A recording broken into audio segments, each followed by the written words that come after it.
Olá, tudo bem? Nesse vídeo vamos conversar um pouquinho sobre as fontes formais.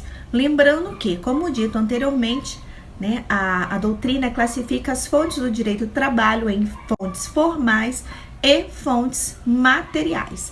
Lembrando que as fontes materiais nada mais são do que os fatores, os acontecimentos sociais, políticos, econômicos e filosóficos que inspiram o legislador, tanto os deputados quanto os senadores, na elaboração das leis. E esses movimentos, eles influenciam diretamente o surgimento ou a modificação das nossas leis. Tá? Então, um exemplo que nós temos aí de fontes materiais, tá? Nós temos aí as constantes reivindicações, por exemplo, dos trabalhadores por direitos trabalhistas, principalmente através dos acordos coletivos. Tudo bem, turma? Já as fontes formais, elas transformam a pretensão da existência de um direito em um direito efetivamente previsto, ou seja, as fontes formais, elas compõem a exteriorização das normas jurídicas. Aqui se tem um momento jurídico positivado. Tem-se o quê? Uma norma posta com poder vinculante que implica a observância necessária e de uma forma o quê? De uma forma imperativa. As fontes formais são dotadas de generalidades, abstração, de impessoalidade, turma, e imperatividade.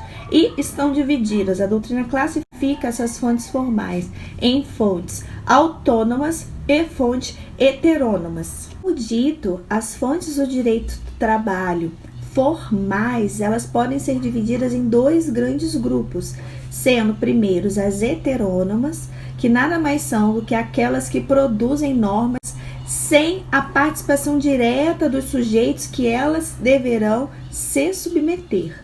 Agora, as autônomas já são aquelas fontes formais que produzem normas com a participação dos sujeitos interessados que, portanto, autodisciplinam as suas relações jurídicas. Sendo assim, as fontes heterônomas, há uma imposição da norma por um terceiro.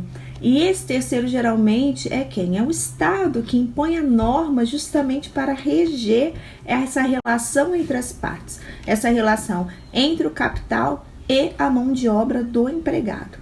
Tá? E quais seriam essas espécies de fontes formais heterônomas? Eu destaco inicialmente para vocês a Constituição Federal, que é a lei fundamental, a lei suprema que estabelece realmente o funcionamento do Estado. A nossa Constituição, ela traz para nós justamente a organização dos poderes, a distribuição das competências, os direitos e as garantias individuais. Destaco para vocês também os tratados e convenções internacionais. Lembrando que para que os acordos e os tratados internacionais, para que essas normas do direito, para que essas fontes do direito internacional tenham vigência no nosso ordenamento jurídico brasileiro, tá? Esses tratados, essas convenções internacionais, elas deverão ser previamente aprovadas pelo Congresso Nacional e ratificadas pelo Presidente da República. A previsão está lá na nossa Constituição Federal, no artigo 5º, parágrafo 3º, no artigo 49, inciso 1º, mais uma vez, da nossa Constituição Federal. Tá? Destaco agora também outra fonte heterônoma, que são as leis. As leis são aí elaboradas pelo Poder Legislativo, as leis trabalhistas são elaboradas pelo Congresso Nacional, é de competência lá da União, e a elaboração das leis trabalhistas é de competência da União. Está estabelecido na nossa Constituição Federal, no artigo 22, inciso 1º. E é importante observar também que o artigo 8º da CLT, ele prevê a aplicação do direito comum, ou melhor, ele previa a aplicação do direito comum como fonte subsidiária do direito do trabalho, desde que houvesse compatibilidade com a norma aplicada e com os princípios do direito do trabalho.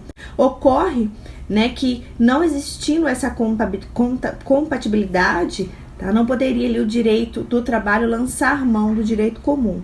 Agora, tal previsão ela foi suprida pela reforma trabalhista, que passa a prever agora no artigo 8º parágrafo 1º da CLT, a seguinte redação.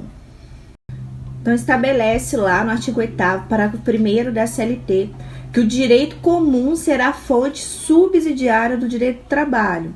Assim, a ideia prevista na Lei da Reforma Trabalhista é de que o direito comum será aplicado